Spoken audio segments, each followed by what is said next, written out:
अनुराग जी, संसद में मेरे साथी श्री सुरेश कश्यप जी, किशन कपूर जी, बहन इंदु गोस्वामी जी और हिमाचल के कोने कोने से यहां पधारे मेरे प्यारे भाइयों और बहनों,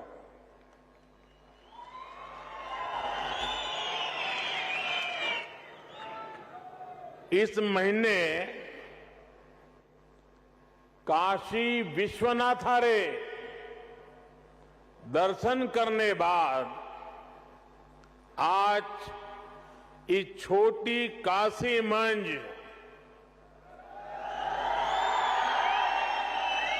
बाबा भूतनाथरा, पंचवक्त्रारा, महामृत्युंजयरा आशीर्वाद लेने रा मौका मिलिया।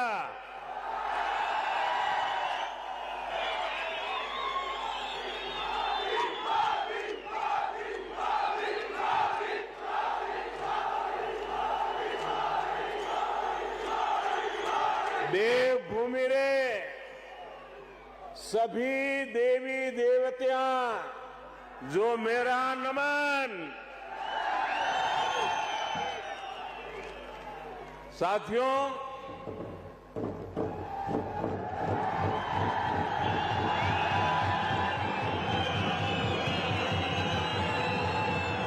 हिमाचल से मेरा हमेशा से एक भावात्मक रिश्ता रहा है। हिमाचल की धरती ने हिमालय के उत्तुंग शिखरों ने मेरे जीवन को दिशा देने में अहम भूमिका निभाई है।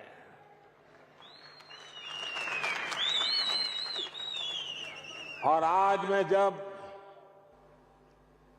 आपके बीच आया हूं और मैं जब भी मंडी आता हूं तो मंडी री सेपू बड़ी, कचौरी और बदाने रे मिठा की याद आ ही जाती है।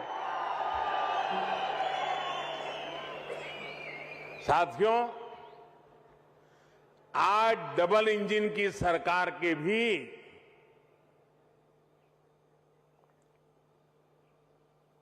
4 साल पूरे हुए हैं।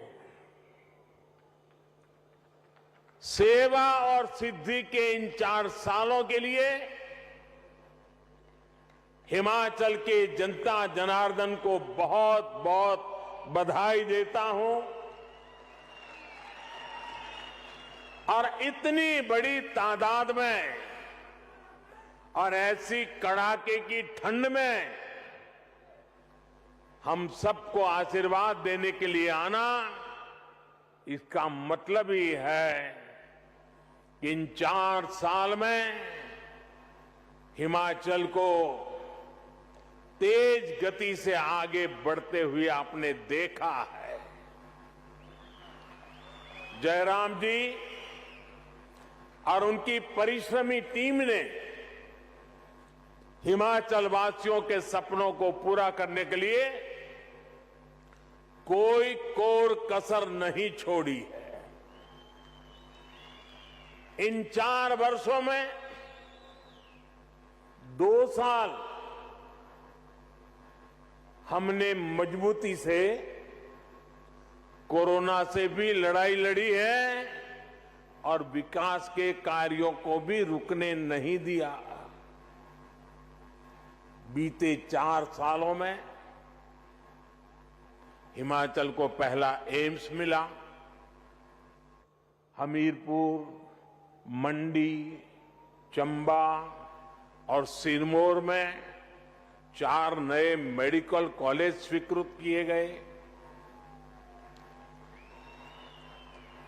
हिमाचल की कनेक्टिविटी को सशक्त करने के लिए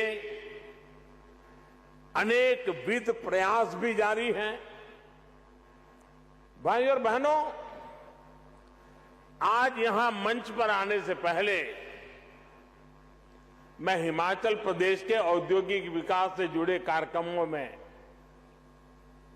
इन्वेस्टर्स मीट में शामिल हुआ और यहां एक जो प्रदर्शनी लगी है उसे देख करके भी मन अभिभूत हो गया। इसमें हिमाचल में हजारों करोड़ रुपए के निवेश का, युवाओं के लिए अनेक नए रोजगार का मार्ग बना है। अभी यहां थोड़ी देर पहले 11,000 करोड़ रुपए की लागत वाले 4 बड़े हाइड्रो इलेक्ट्रिक प्रोजेक्ट्स का शिलान्यास या फिर लोकार्पण भी किया गया है। इनसे हिमाचल की आय बढ़ेगी और रोजगार के हजारों अवसर भी बढ़ेंगे। सावड़ा कुड्डू प्रोजेक्ट हो, लूहरी प्रोजेक्ट हो,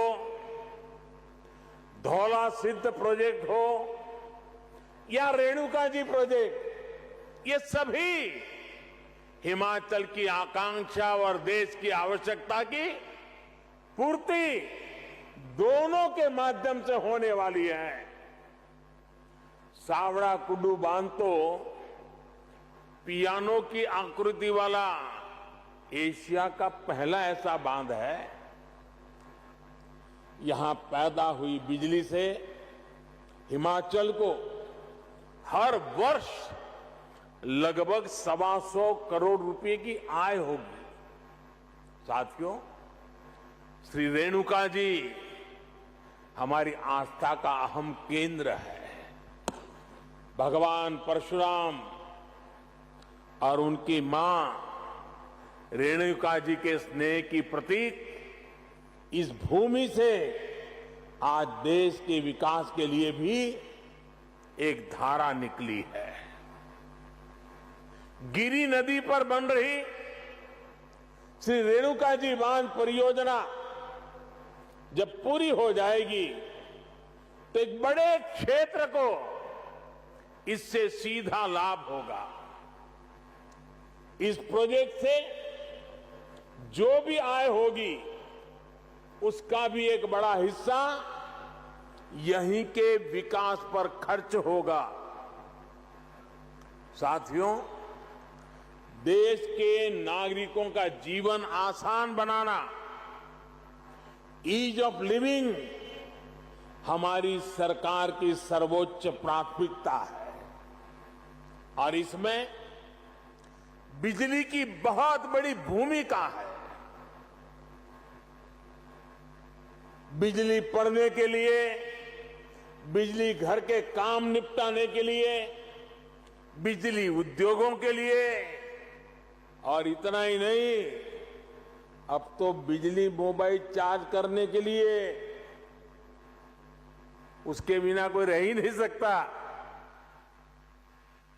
आप जानते हैं हमारी सरकार का ईज ऑफ लिविंग मॉडल पर्यावरण के प्रति सचेत और पर्यावरण की रक्षा करने में भी मदद कर रहा है। आज यहां जो हाइड्रो पावर प्रोजेक्ट्स का शिलान्यास और लोकार्पण हुआ है वो भी क्लाइमेट फ्रेंडली न्यू इंडिया की तरफ देश का एक मजबूत कदम है। आज पूरा विश्व भारत की इस बात की प्रशंसा कर रहा है कि हमारा देश किस तरह पर्यावरण को बचाते हुए विकास को गति दे रहा है। सोलर पावर से लेकर हाइड्रो पावर तक, पवन ऊर्जा से लेकर ग्रीन हाइड्रोजन तक हमारा देश रिन्यूएबल एनर्जी के हर संसाधन को पूरी तरह से इस्तेमाल करने के लिए निरंतर काम कर रहा है। मकसद यही है कि देश के नागरिकों की ऊर्जा जरूरतों को पूरा करने के साथ पर्यावरण की भी रक्षा हो और भारत अपने लक्ष्यों को किस तरह प्राप्त कर रहा है उसका एक उदाहरण देश की बढ़ती इंस्टॉल इलेक्ट्रिसिटी कैपेसिटी भी है। साथियों, भारत ने 2016 में ये लक्ष्य रखा था कि वो साल 2030 तक अपनी इंस्टॉल इलेक्ट्रिसिटी कैपेसिटी का 40% नॉन फोसिल एनर्जी सोर्स से पूरा करेगा। आज हर भारतीय को इसका गर्व होगा कि भारत ने अपना ये लक्ष्य इस साल नवंबर में ही प्राप्त कर लिया है। यानी जो लक्ष्य 2030 का था भारत ने वो 2021 में ही हासिल कर लिया। ये है आज भारत के काम करने की रफ्तार, हमारे काम करने की रफ्तार। साथियों, पहाड़ों को प्लास्टिक की वजह से जो नुकसान हो रहा है, हमारी सरकार उसे लेकर भी सतर्क है। सिंगल यूज प्लास्टिक के खिलाफ देशव्यापी अभियान के साथ ही हमारी सरकार प्लास्टिक वेस्ट मैनेजमेंट पर भी काम कर रही है। प्लास्टिक कचरे को रिसाइकिल करके आज उसका इस्तेमाल सड़क बनाने में हो रहा है। आज आपसे बात करते हुए मैं हिमाचल आने वाले देश के कोने कोने से लोग यहां आते हैं। हिमाचल आने वाले सभी पर्यटकों से भी आग्रह करना चाहता हूं, हिमाचल को स्वच्छ रखने में, प्लास्टिक और अन्य कचरे से मुक्त रखने में पर्यटकों का भी दायित्व बहुत बड़ा है। इधर उधर फैला प्लास्टिक, नदियों में जाता प्लास्टिक हिमाचल को जो नुकसान पहुंचा रहा है उसे रोकने के लिए हमें मिलकर प्रयास करना होगा। साथियों, देवभूमि हिमाचल को प्रकृति से जो वरदान मिला हुआ है, हमें उसे संरक्षित करना ही होगा।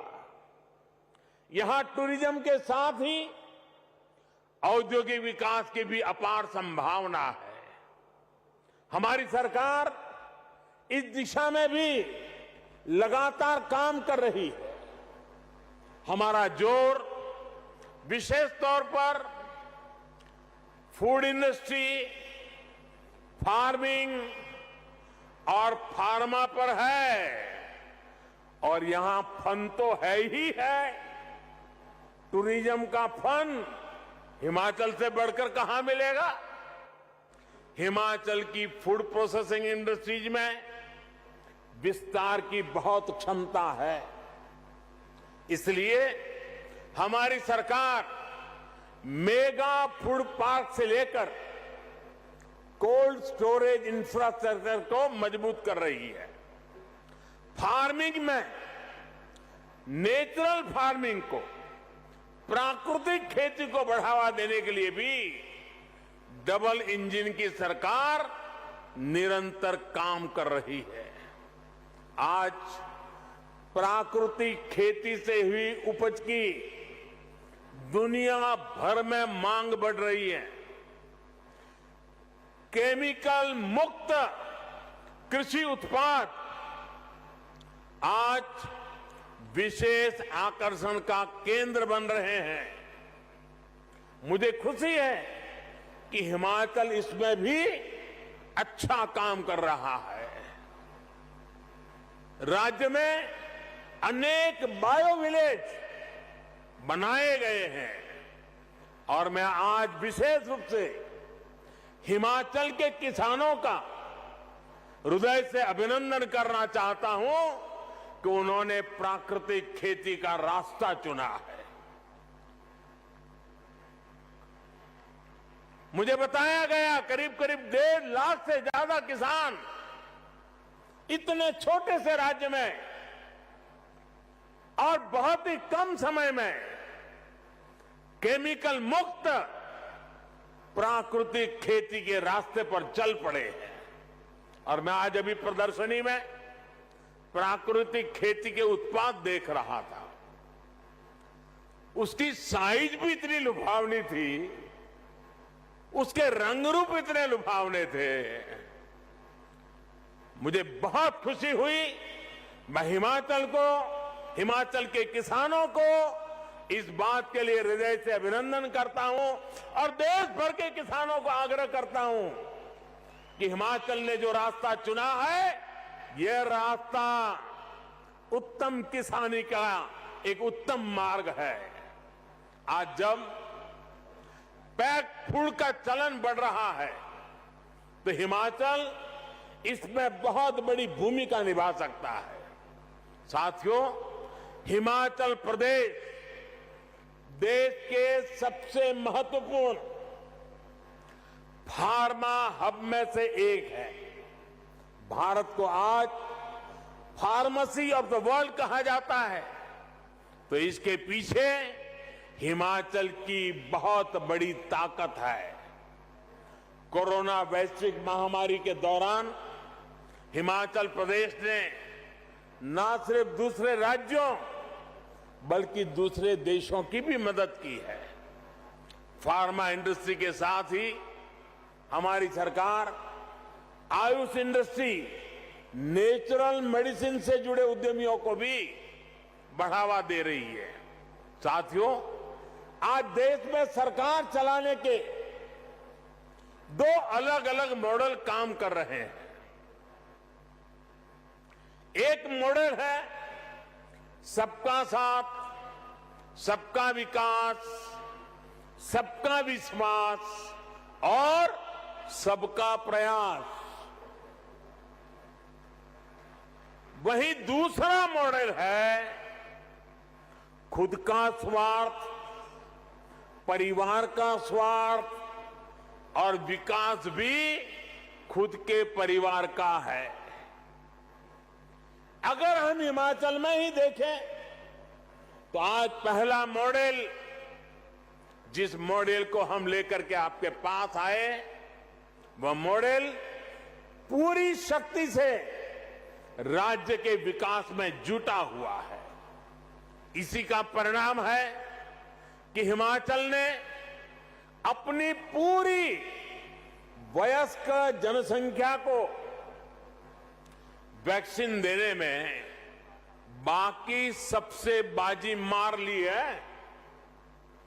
यहां जो सरकार में है वो राजनीतिक स्वार्थ में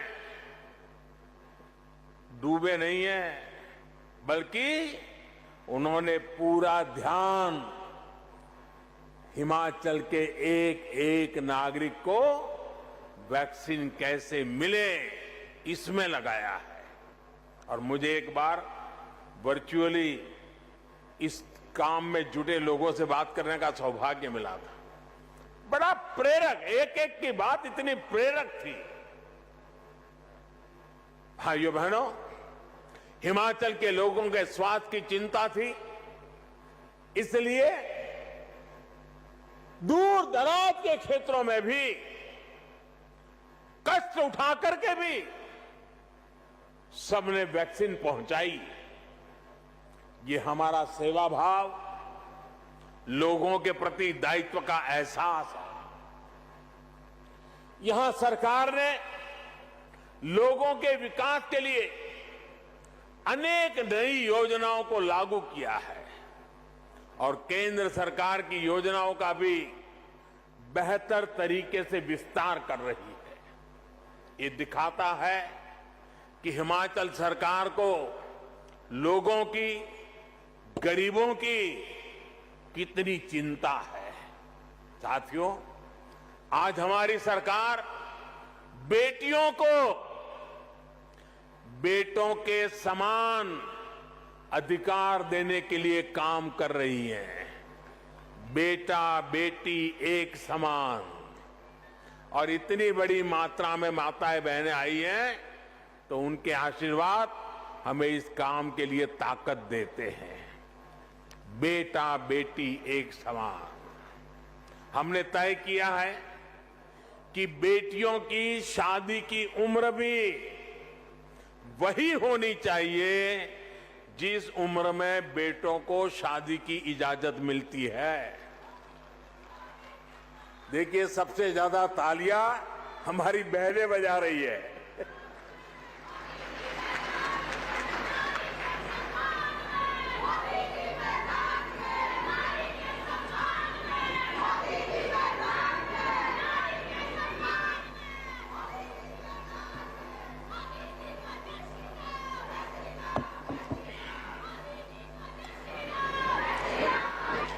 बेटियों की शादी की उम्र 21 साल होने से उन्हें पढ़ने के लिए पूरा समय भी मिलेगा और वो अपना कैरियर भी बना पाएगी। हमारे इन सारे प्रयासों के बीच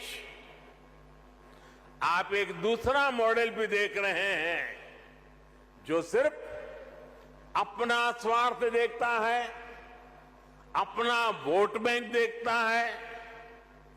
जिन राज्यों में वो सरकार चला रहे हैं उसमें प्राथमिकता गरीबों के कल्याण को नहीं बल्कि खुद के परिवार के कल्याण की ही है। मैं जरा चाहूंगा, देश के पंडितों से आग्रह करूंगा, जरा उन राज्यों का वैक्सीनेशन का रिकॉर्ड भी जरा देख लीजिए। उनका वैक्सीनेशन रिकॉर्ड भी इस बात का गवाह है कि उन्हें अपने राज्य के लोगों की चिंता नहीं है। साथियों, हमारी सरकार पूरी संवेदनशीलता के साथ, सतर्कता के साथ आपकी हर आवश्यकता को ध्यान में रखते हुए निरंतर काम कर रही है। अब सरकार ने तय किया है कि 15 से 18 साल के बीच जो बच्चे हैं, बेटे बेटियां हैं, उनको भी 3 जनवरी सोमवार से वैक्सीन लगाना शुरू हो जाएगा।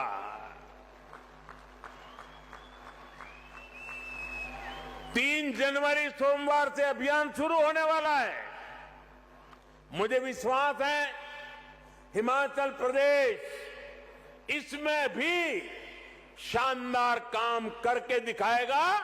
देश को दिशा देने का काम हिमाचल करके रहेगा।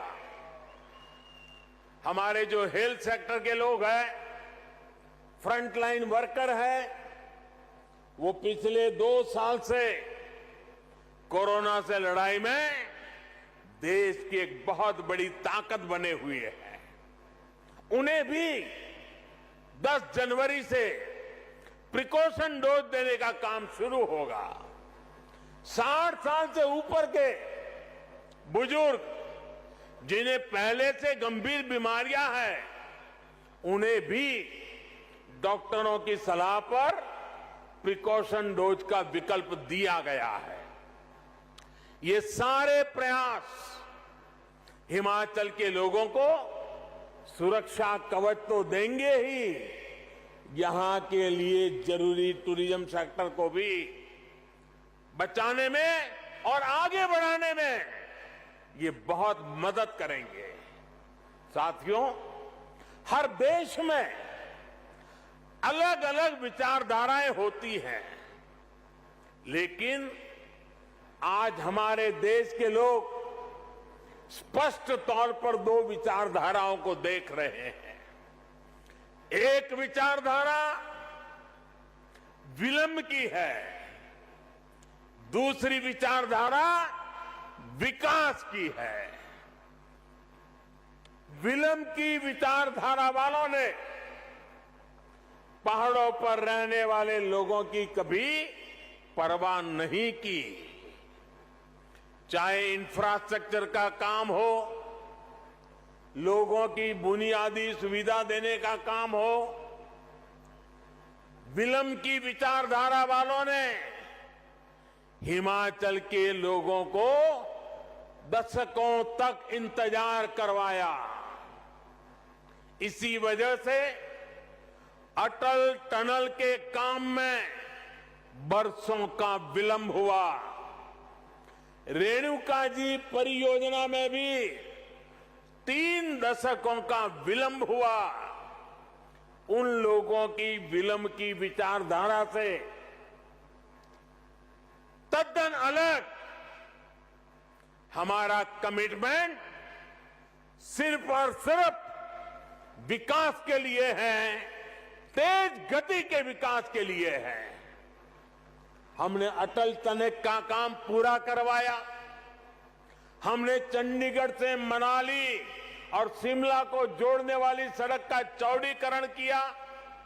हम सिर्फ हाईवे और रेलवे इंफ्रास्ट्रक्चर ही विकसित नहीं कर रहे, बल्कि अनेकों जगह हम रोपवे भी लगवा रहे हैं।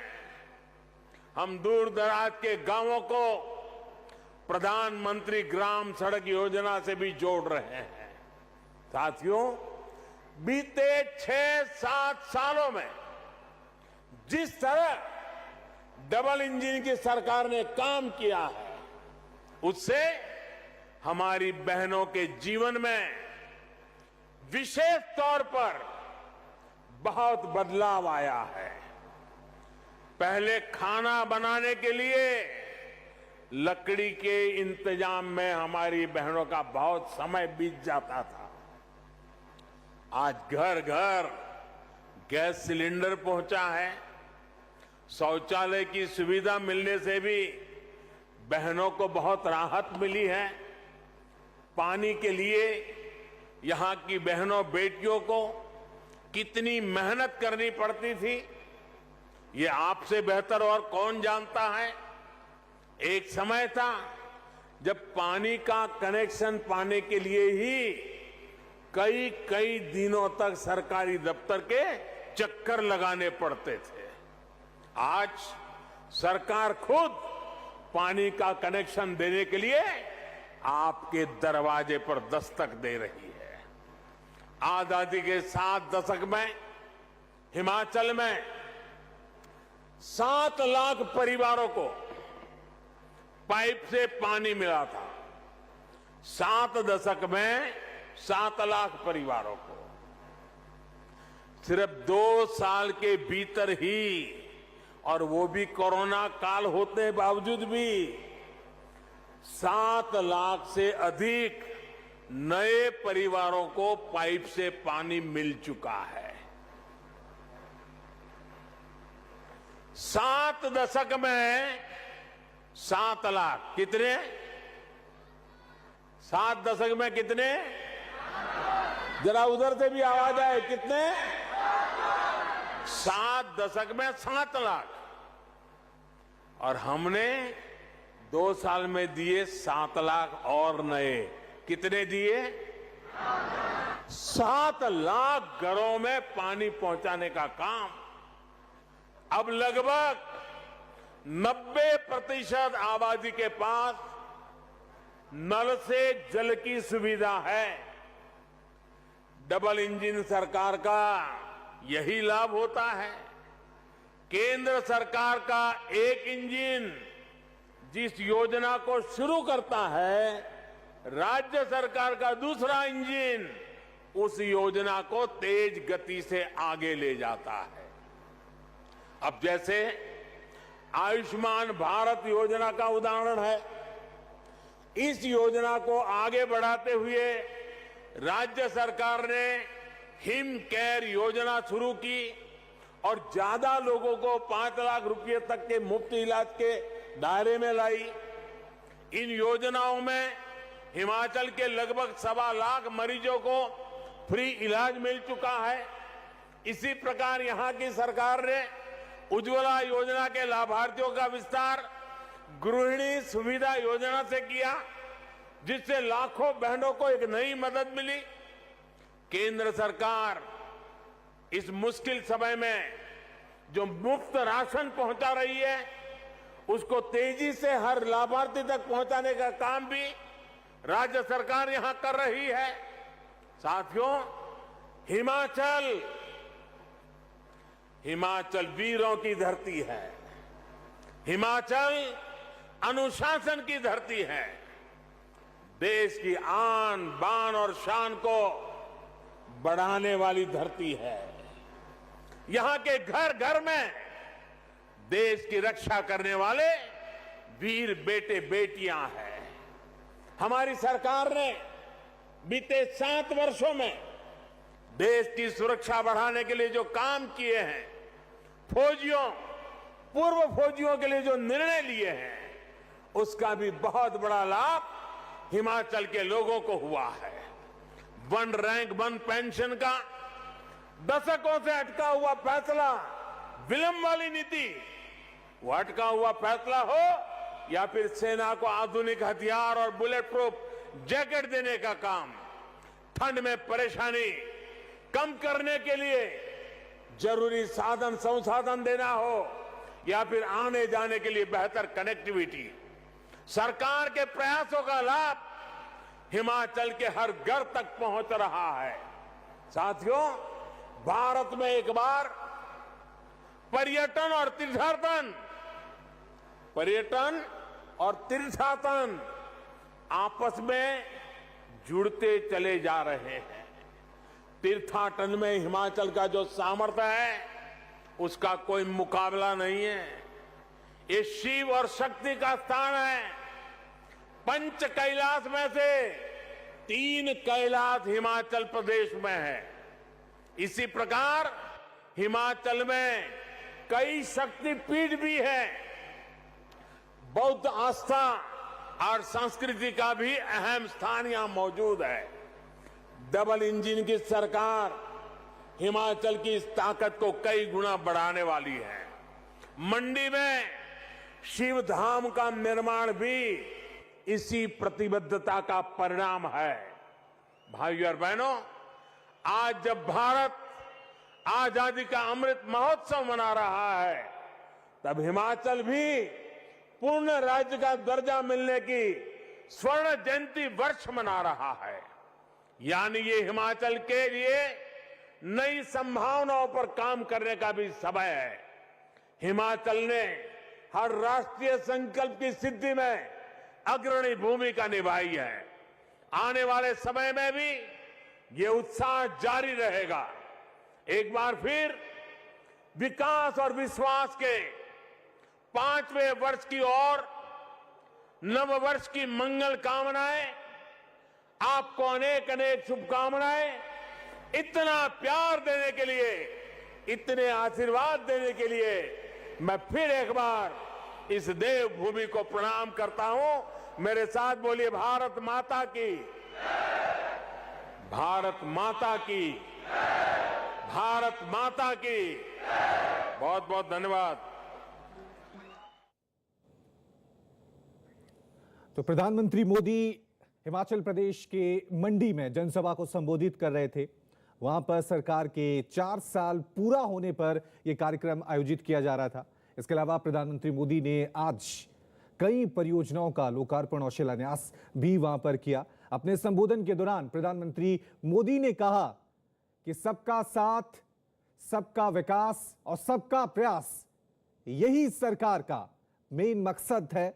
हिमाचल प्रदेश जिस तरह से आगे बढ़ रहा है और कोरोना के दौरान, वैक्सीनेशन मुहिम के दौरान जिस तरह से हिमाचल प्रदेश में काम हुआ है, उसने पूरे देश को एक राह दिखलाई है।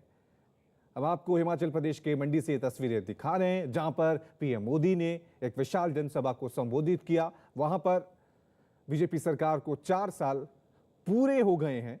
इसको लेकर यह खास कार्यक्रम वहां पर आयोजित किया जा रहा था और इसके अलावा जो इन्वेस्टर मीट थी उसमें भी पीएम मोदी ने शिरकत की और अभी उन्होंने विशाल जनसभा को संबोधित किया और साथ में विपक्षी पार्टियों पर भी उन्होंने बड़ा हमला यहां पर बोला। उन्होंने कहा कि हमारी सरकार सबका साथ, सबका विकास, सबका प्रयास लेकर चल रही है। इस वक्त देश को राष्ट्रवादी विचारधारा की जरूरत है।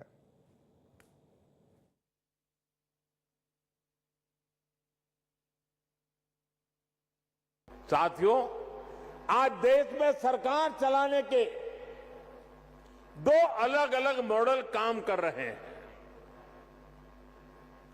एक मॉडल है सबका साथ, सबका विकास, सबका विश्वास और सबका प्रयास। वहीं दूसरा मॉडल है खुद का स्वार्थ, परिवार का स्वार्थ और विकास भी खुद के परिवार का है। साथियों, पहाड़ों को प्लास्टिक की वजह से जो नुकसान हो रहा है, हमारी सरकार उसे लेकर भी सतर्क है। सिंगल यूज प्लास्टिक के खिलाफ देशव्यापी अभियान के साथ ही हमारी सरकार प्लास्टिक वेस्ट मैनेजमेंट पर भी काम कर रही है। प्लास्टिक कचरे को रिसाइकिल करके आज उसका इस्तेमाल सड़क बनाने में हो रहा है।